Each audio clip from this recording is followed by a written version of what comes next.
Hey guys, it's been a while since I've done a real cooking video, but I'm about to make our favorite potato corn chowder soup tonight, so I thought I would show you how to do it.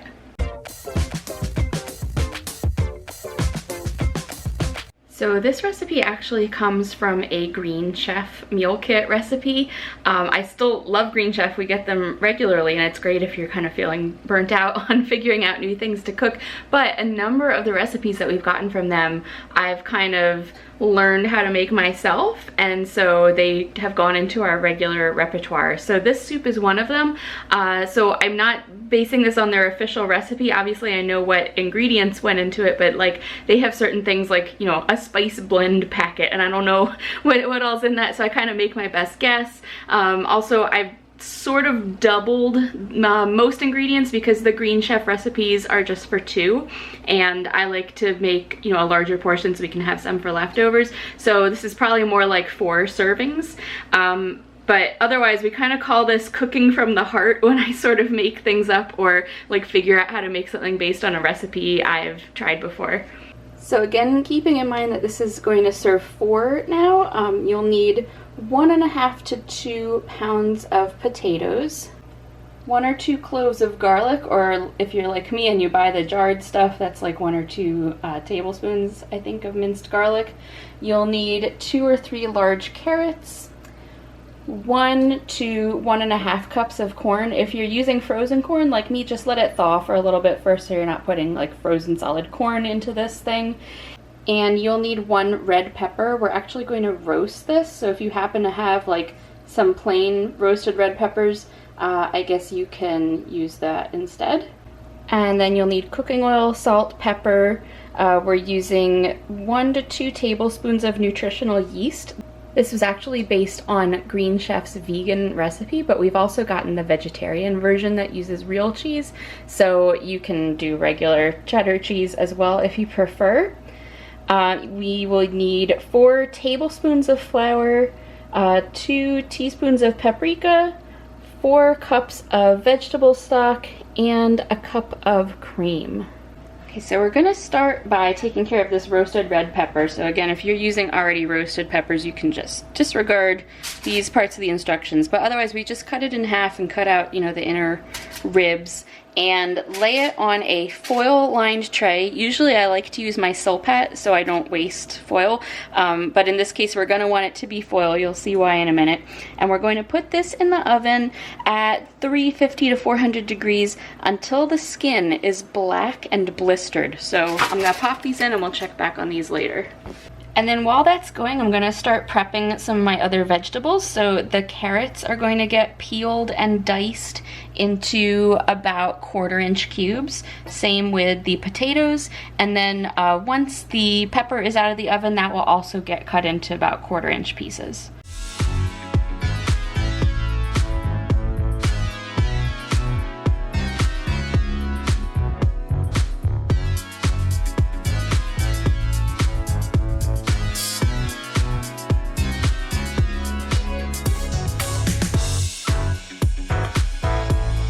Okay, the pepper is now pretty blackened and blistered, so I'm gonna take it out and move on to phase 2 of the pepper, which is that we're going to kind of wrap the foil around it. So this is why you really need it to be on foil, because you just kind of wrap it in and sort of, it can have like a little vent, but just wrap it up and it'll kind of steam itself and steam its own skin off.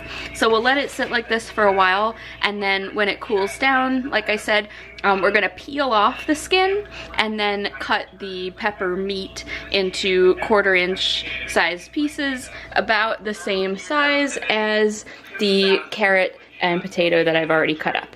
I guess one other way to think of it is if you think of them as like corn kernel sized pieces. Basically, we want all the vegetables that are in this to be roughly the same size, and the corn is going to be our guide.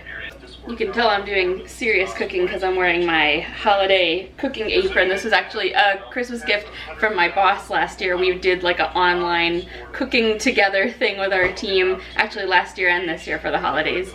Okay, so now we're going to move on to the soup making portion of the recipe. So we're gonna start by heating some of our oil in this pot.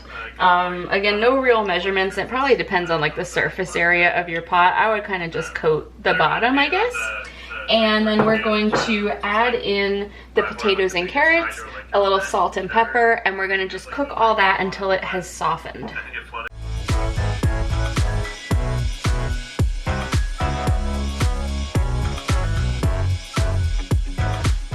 Alright, so the carrots and potatoes that have started to soften, you definitely don't want to overcook at this point. I burnt these once and it turned out very bad. So the next things we're going to add are the garlic and the nutritional yeast. So again, garlic, if you're using real garlic, like a responsible adult, it should be 1 to 2 cloves, minced or crushed. For me, I use it out of a jar. So that's kind of by the spoonful. And of course, I know there's people who add tons of garlic to everything, so totally up to you, quantities you want to use.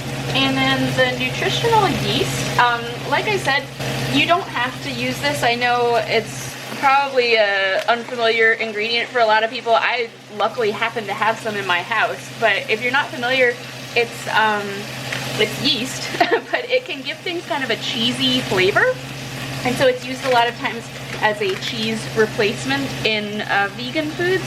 So again, if you don't have this or you just prefer not to use it, you can certainly add actual cheddar cheese. If you go that route, I would add it more at the end once you're almost finished with the soup. And then we're just gonna mix all this together again and continue cooking just for a couple minutes until you start smelling the garlic. Okay, and now we're going to add our corn. Mine's still kind of frozen, but it's been sitting out for a little while. And the red pepper, which again, I peeled off the skin. I didn't show you that part, and then cut it up. The 4 tablespoons of flour. 2 teaspoons of paprika, or again, more or less, depending on your taste. And you could add a little more salt and pepper at this point as well. And of course, like I said, I kind of made this up, or did it from memory and from my heart. So any other spices or seasonings that you would like to add in, certainly this is the point to include those. And then we're just going to cook it for another minute or so. So now we're going to add our vegetable broth or vegetable stock, which conveniently is how much comes in one of these cartons. So you just need one 32-ounce carton if you're going that route. The original Green Chef recipe actually used mushroom stock, which I have never seen anywhere. It came with a little pack of like mushroom stock concentrate, and then you'd add that in water. So if you have mushroom stock, you're welcome to use that. I'm sure that would be delicious, but otherwise I've just been using vegetable stock. I actually even used chicken stock the last time I made this, and it always turns out great. So probably whatever type of stock or broth you want to use is fine. And then we're just going to bring this to a boil and then let it simmer for about 10 minutes, or basically until the potatoes feel, tender enough to be considered soup. Okay, so this has been simmering nicely here for about 10 minutes. And now I'm going to add the cream, a cup of cream for this 4 cups of broth. And then you're just going to simmer for another about 5 minutes, basically until the cream has warmed up, since it is kind of straight out of the fridge. Also, if you were going to use real cheese and not the nutritional yeast, I would add that at this point.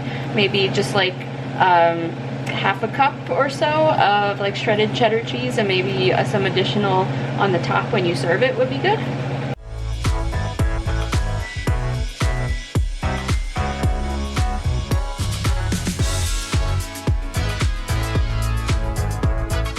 So it turned out okay? It's phenomenal. Good. Absolutely.